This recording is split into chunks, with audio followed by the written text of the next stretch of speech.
Welcome to Discovering. We're on Lake Superior in search of salmon with my friend Joe and some special guests. Joe contacted me, and so I said, absolutely, I've got the perfect kiddo that I know would love to go out on the big lake fishing. And we'll talk with DNR Director Creagh. Sit back and relax. It's Monday night and time for Discovering.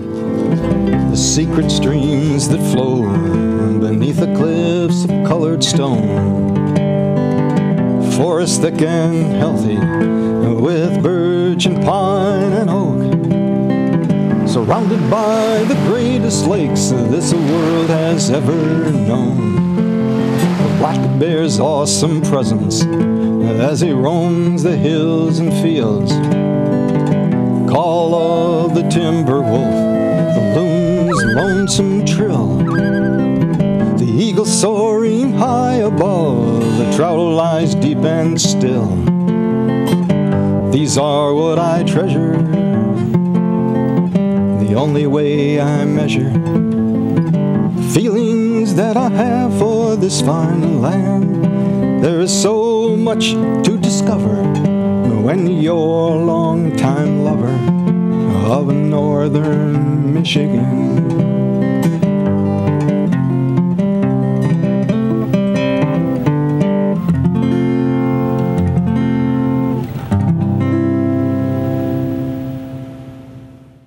Sometimes one of the best ways to learn is with hands-on experience.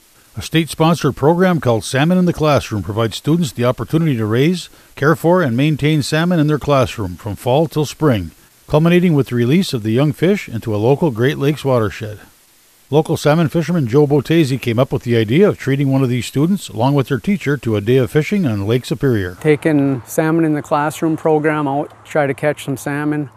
We've got Kristy here, lucky winner, and Kadence, lucky winner. They're from the Gwinn School, and we're gonna go try to find some salmon today.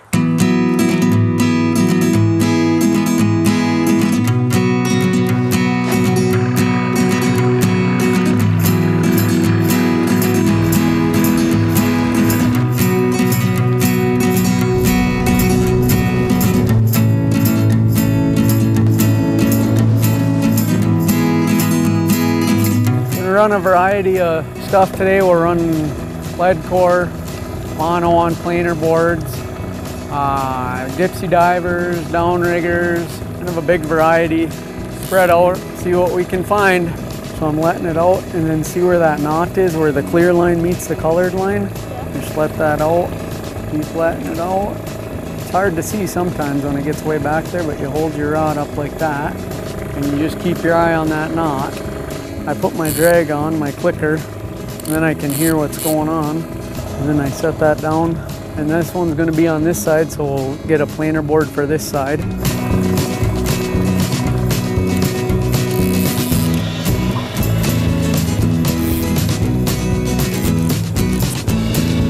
Just keep your thumb on there a little bit, okay, right there. I'll stop it, and then when you're ready, you tell me. You just kind of push on it a little bit, and it'll stop for you. So I've been interested in this Salmon in the Classroom program, being that I'm an avid salmon fisherman. I thought it'd be a good idea to get the kids out on a trip to see what they're growing, see if we could maybe catch them an adult salmon so they can see what they're letting go as it grows up, what it is, and how good of a fight they are. And the trick to lots of lines out is gradual corners. You don't want to do curly cues out there because you'll have some tangles then. The other trick is the rods that are the furthest to the front of the boat get highest in the water column. The ones back here can be deeper. That way if you get a fish on out here, it'll be, when it comes into the center out of formation, it'll be over the top of the rest of them.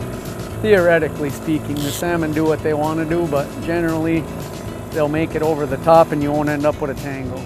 Finally got around to contacting teachers across the UP that teach the Salmon in the Classroom.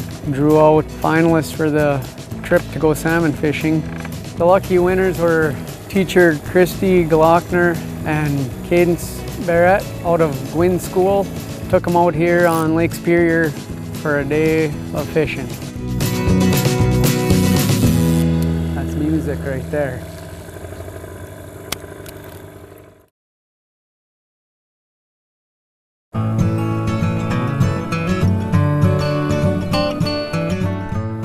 to get the Downrigger set up for this one now.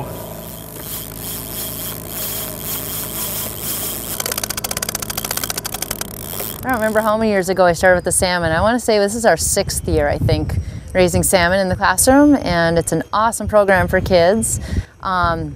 It's nice, we get our eggs in November, and those eggs are usually pretty well hatched by early to mid-December, so the kids get to see the sack fry with the their little yolk sacs still in their bellies before they leave for Christmas. For the week we're gone for Christmas, we don't have to worry about feeding them because they're just feeding off of that, and we come back from Christmas and it's usually another couple of weeks, and then when the kids have to start training those little sack fry that turn to swim-up fry how to eat. And so it's fun for them to feed the fish every hour a little bit and convince them to come up to the top of the water column to eat the fine powdered food. And as they continue to grow, we continue to increase the size of that food until they become stronger swimmers and start turning into smolt. And then we release them usually middle May once the rivers are calm enough and we don't have too much meltwater going on that's going to sweep our poor little smolt downriver. It's a great program. It teaches the kids to be stewards of the environment for sure. A lot of times people don't realize that salmon aren't native to the Great Lakes, and so it's an interesting program for kids to learn about why the salmon were brought here, what their purpose was, and how we manage them to continue to keep our balance in our ecosystem. So when we raised the salmon, what we did was we drained about a quarter of the water, and then we put the dechlorinator, and then we put a drop of that in, and then we dumped it in the fish tank until the tank was full. And then we took the ammonia test, and if that was good, we did good. We had to dump some of the river water into the bucket so we could coordinate them to the water. A few weeks ago, Joe contacted me and said he was getting in touch with area or the UP teachers that raise salmon, and was going to do drawings for if a teacher and a student was interested in going on a trip. So I said, absolutely, I've got the perfect kiddo that I know would love to go out on the big lake fishing. Got a fish. That is a fish there. I was just switching over to go for rainbows because nothing else is biting, and look at that. It's just going to want to fight for a while, I guess, because I got your drag knuckle down pretty tight, and I don't want him to snap off on you. Because he's on a rapala. Keep your rod up kind of like that. Make him tired. Hopefully it doesn't rip his lips out. They're acrobats, She's worked very, very diligently on raising our salmon this year. Probably, hands down, the most responsible kiddo I've had in the last 6 years of raising salmon. Bring them back a little bit, and then tip the rod down really slow as you wind, okay? You can grab the pole with this hand, and then bring it back, and then wind down. And that she could take care of those fish independently, pretty much by herself. If I wasn't able to be there and we had a sub, I could actually have her clean the tank by herself. I've never been able to say that about a kiddo. But Joe contacted me and said, "Would you be interested in doing this?" I said, "Absolutely, put us in that drawing." So we were super excited. I was excited to call Kadence's dad when Joe called me and said, "You guys are the lucky ones that got drawn." So Kadence's dad was super excited, and she was ecstatic to be able to go out and fish. So it's her first big day on Lake Superior fishing for the big ones. Traditionally, we like to get these rainbow trout in the boat fast because they flop around and throw the hook, but he's just going to break your line if we horse on him. So we'll just tire him out maybe. If the hooks don't come out, we'll be all right. You see him back there? Mm-hmm. He just jumped out a little bit.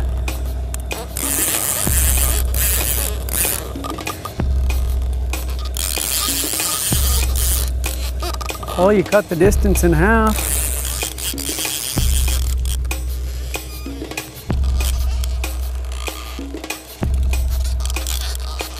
This is tiring.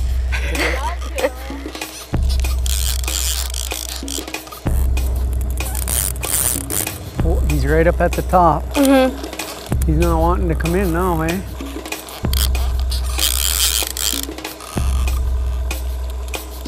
Getting tired? Yeah.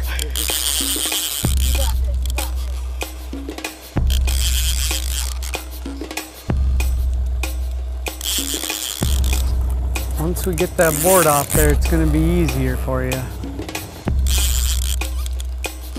This is the hardest part, to get that board back to the boat when he's tugging on it like that. It's like tug of war. Yeah.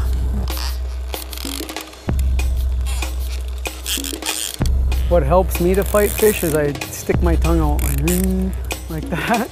I'm not doing that. It helps me focus. Put your game face on, yeah.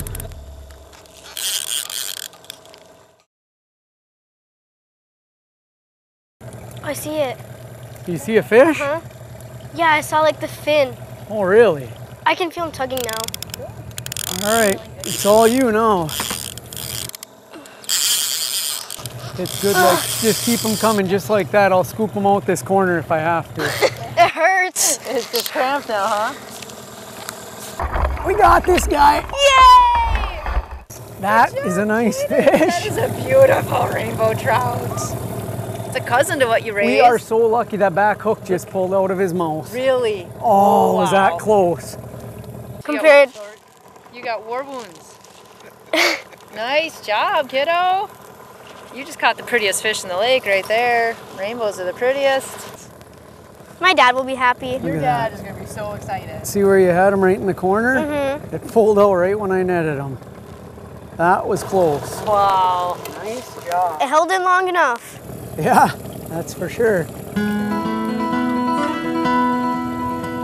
you go, you ready to get, he's got some sharp teeth right here, but not too bad. Feels weird. Until they touch. Can you get your fingers to touch up in there? No. No? I'll hug him. That's a dandy there.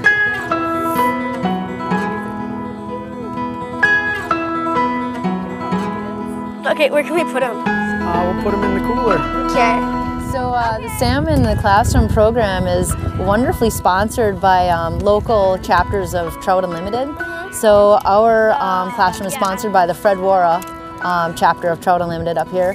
And they provide the tank as well as the chiller and everything needed as far as the dechlorinator and all of our chemical testing for the tank. And then we partner also with the Michigan DNR that coordinates getting the eggs to us. So on the day of our salmon release, the Trout Unlimited volunteers are wonderful in that they meet us for our release. This year we released 117 salmon smolt, and then once we do that release, we have an entire day field trip that we do different activities, and many of those activities are run by the Trout Unlimited crew. One of them are teaching the kids how to fly fish, as well as some nature walks and also learning how to tie flies. Superior Outfitters in Marquette comes and shows the kids how exactly to tie flies. And when there's no coals to be eaten, the next best thing, borderland brats.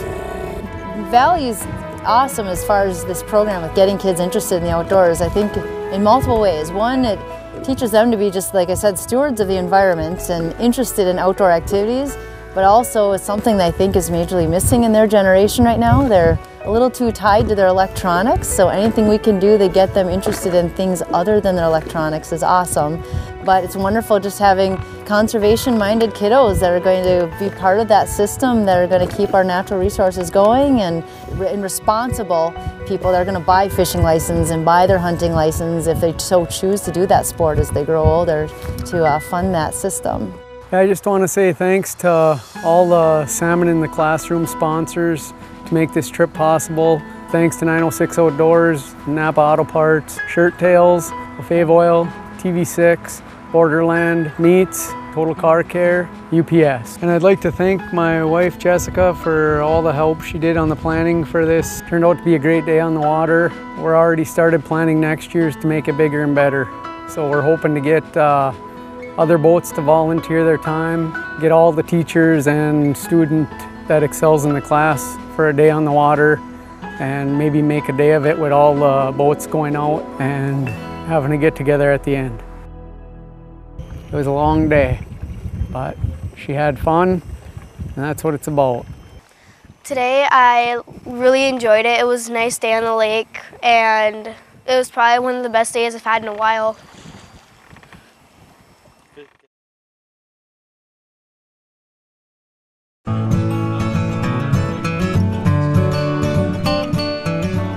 I traveled to Houghton for a Natural Resources Commission meeting where I had the opportunity to sit down with DNR Director Keith Creagh. Well, really appreciate being here today, taking a quick break from the Natural Resource Commission meeting up in Houghton.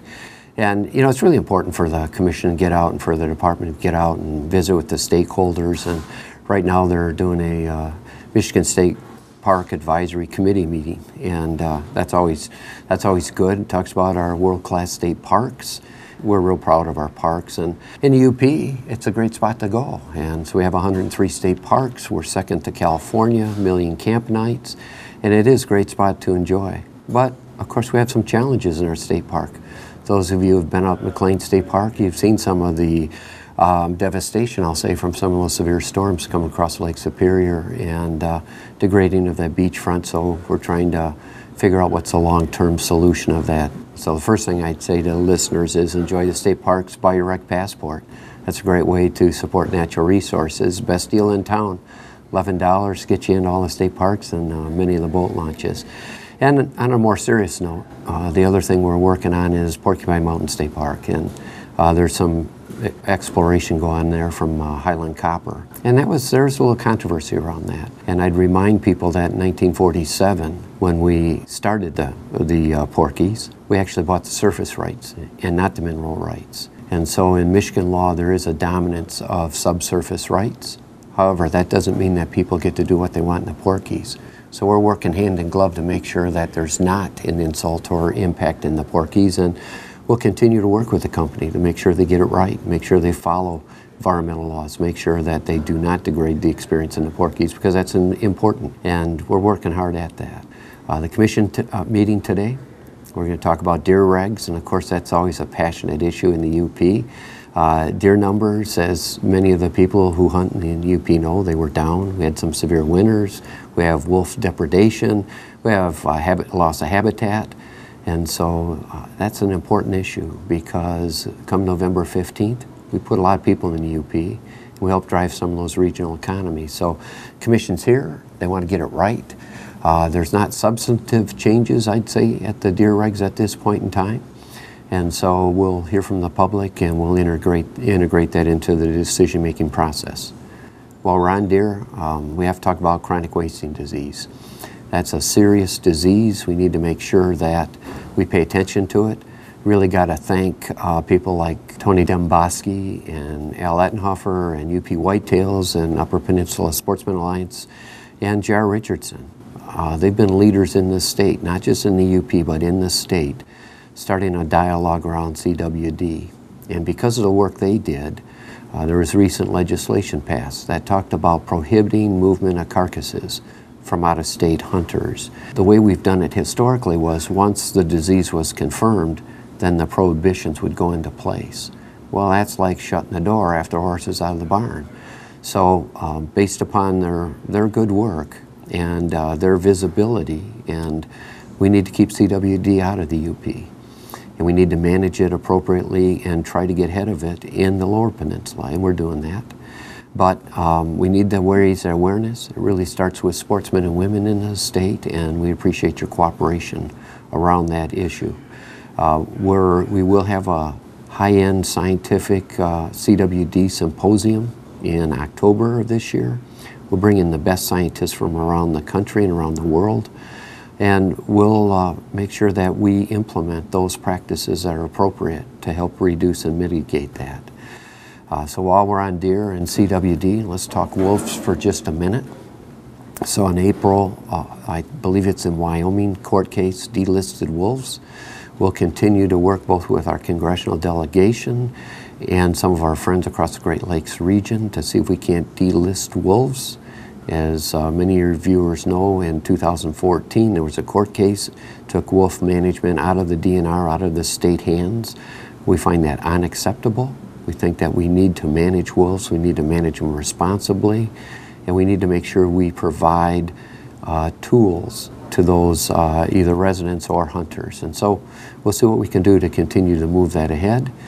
And I think that's probably it on the wildlife side. On the trail side, we continue to work on connecting trails in the Upper Peninsula, and that's important. We've done a number of pilot programs with Department of Transportation. We've looked at bridges, we've looked at connectivity, we've looked at seeing how we can best open up the resource without abusing the resource. It's not necessarily all people, all places, all times, but it is open access when appropriate. And because of the increased popularity of ORVs, we need to recognize that. We need to see how we can connect some local communities. We've had a number of great one-way trails in this state, and so let's see what we can do for loop trails, and let's see what we can do for that connectivity. One of the other things we're working on very hard in Lansing is our public land strategy. And we made great progress with the Senate. Senator Casperson's been leading that conversation out of the Senate. Senate Bills 302 and 303. I think that we'll make progress on that. I think we'll get our footprint right. I think it's one of the things we need to do is engage with local communities to see how we can maintain economic development and the outdoors and make sure it's sustainable for current and future generations.